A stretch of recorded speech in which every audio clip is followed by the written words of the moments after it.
Before last generation, I never looked at getting a mid-gen refresh as something much of a possibility, for whatever reason. Listen, I think that it's still one of those things where I don't know how popular the mid-gen refreshes were last gen to make it worth it. But here we are again, where we have some leaked and some rumors and things like that, which is kind of interesting to me. But at the end of the day, I still find it to be one of those times when I'm not sure how I feel about that, right? We are almost officially at the 2-year mark for the PlayStation 5 and Xbox Series X, and I don't feel like we've gotten a single next gen / current gen experience that really takes advantage of these pieces of hardware.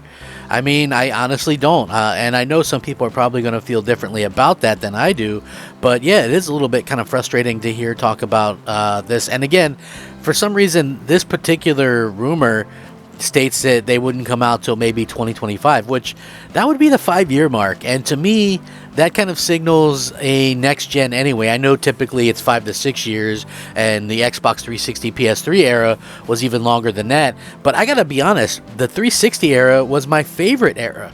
And the reason why was because we got so many games. There wasn't a reset button. There wasn't all this time learning new hardware.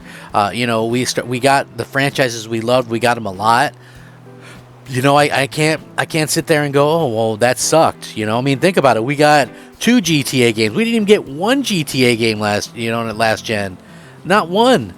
But yeah, instead we got 2 GTA games. We got 3 Mass Effect games. We got 4 Gears games, 3 Uncharted games. I don't know how many Ratchet and Clank games, like 5. Crazy number. I don't know. I think that 3 Dead Space games. It just seems to me like, I don't know. And I understand they want to keep up with technology and phones and all this stuff, and you don't have to because you'll be able to play it or whatever. But knowing me, I'd probably sucker into at least the Xbox upgrade. And it's just like, I don't know. How many times can I be fooled? Because I remember I got the Series S, first of all. With the Xbox when those things came out. And the reason why, even though they fully announced that they're going to come out with the X, the One X, the One S, excuse me, I got the One S when it came out in 2016, and I got it because I had upgraded my TV to 4K, and it had a 4K Blu-ray player, and so it made sense, right? And I already was well aware that the One X was coming out the next year, and I got that, and it was a great console. It's probably one of the most underrated consoles of all time. The main problem is that they didn't really have any software to support it. Then, of course, the Series X comes out, and again, we have come into this spot where it hasn't really supported it. So, we'll have to see what happens. Now, again, I'm going to get into the details of this right now. Hey, everybody, I'm Crap Gamer, and this is Crap Gamer Reviews, of course, with another video. Please leave a like on the video. I'm looking to get 100 likes on each of the videos, as you all well know. So, according to this, not only just Xbox, but PS5 Pro dev kits are also in the hands, according to this. A reputable data miner and frequent Rockstar Games insider, Tez2, has stated on GTA forums that new mid-gen upgrade dev kits, presumably meaning PS5 Pro and Xbox Series X, are in the hands of developers right now.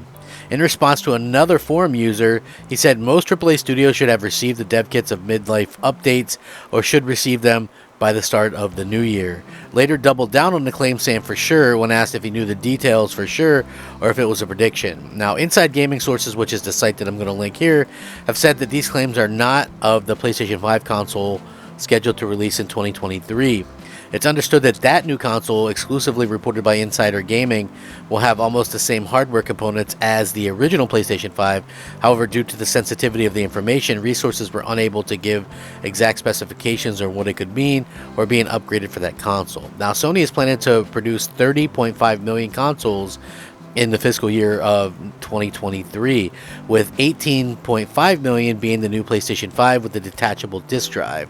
Now, the console itself will replace the current system, as likely to be on the market for a similar price at the current digital edition, with the detachable disc drive coming separately or in a bundle. Now, for this reason, Insider Gaming believes that the new PlayStation 5 is just a standard PlayStation 5 console aimed at the $400 to $500 price point. In addition, Insider Gaming reported production numbers did not include any PlayStation 5 Pro consoles, which could indicate a release year of 2024 or 2025. Now, referring back to the original original claims, it's not uncommon for developers to get their hands on such hardware a couple of years before public release, as they would claim. If this is accurate, I'm unable to verify with their own sources. Earlier this year, TCL Technology also reported in a conference that a new Series X and S and a Pro would be released in 2024. Although noteworthy, it's likely that these claims were just predictions based on previous console releases. Of course, I think we all remember that tweet or whatever, and they said, oh, they're looks like we're going to be getting, and I think I even did videos on them, we're going to be getting upgraded consoles in 20. Well, no, that's just their kind of wishful thinking, because it's TCL after all. So yeah, super interesting to see that kind of come out. And like I said, for me, 2025, it is what it is. 5 years later, we'll have to see what happens. So again, to see that there could be new consoles isn't all that surprising. I just, and still, if they come out in 2024 or 2025, that's still 2-3 years from now. So I'm sure that we'll have plenty of games by that point.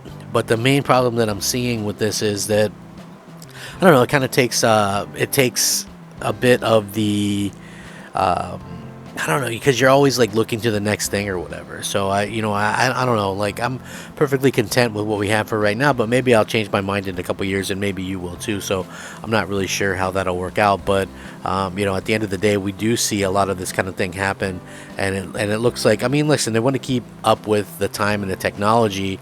It's just that for some weird reason, I feel like we haven't even scratched the surface of what we have now, and maybe it's because we haven't really had any any games or whatever, you know what I mean? So, that's going to be very interesting to see how that works out. I think, like the slim console would make much better choice in my opinion. Like, why not have a slimmer console or what have you, instead of, instead of just having a refresh or whatever. But again, like it'll really kind of depend on what people want, and people will kind of speak with their wallets. I just again, I would have loved some kind of concrete information on what we were getting beforehand all along, because if they are thinking about that, and again, think about this, we had supply constraints, right? And these supply constraints may not even get fixed till 2023. So then basically, I know when they pretty much, a lot of the time, they stop making those type of consoles. But also, I want to point out real quick, a PlayStation 5 with a detachable disk drive sounds absolutely horrendous to me, right? It sounds terrible.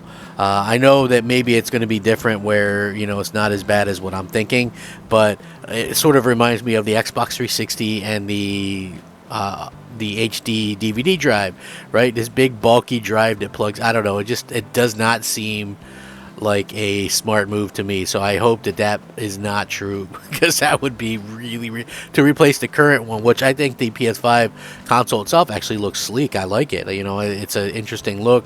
You can replace the faceplates. I have black faceplates on mine, but I think having something with a detachable drive, and even if it's not how I'm thinking, where it's just something that sits there and it hooks onto the thing, if you don't have one, it's going to look like it's missing something. I don't know, just bad form in my opinion. But I guess we'll find out more in the coming months. These things never really stay hidden for long. Let me know what you think. I would be very curious to hear how everybody feels about this. Rack 'em up, fact 'em up, Crep Gamer 'em up. Thanks for watching. Crep Gamer out.